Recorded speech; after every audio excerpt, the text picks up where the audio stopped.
Una tortuga caminaba por la pista, lentamente, rumbo al mar.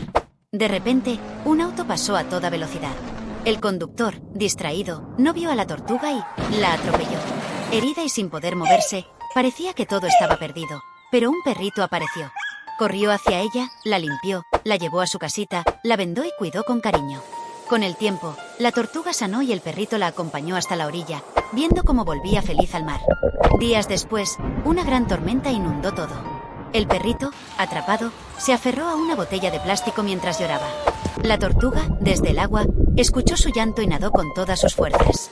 Lo rescató, llevándolo a salvo sobre su espalda hasta la orilla. Bajo un árbol, se abrazaron, felices y agradecidos por una amistad que superó cualquier tormenta.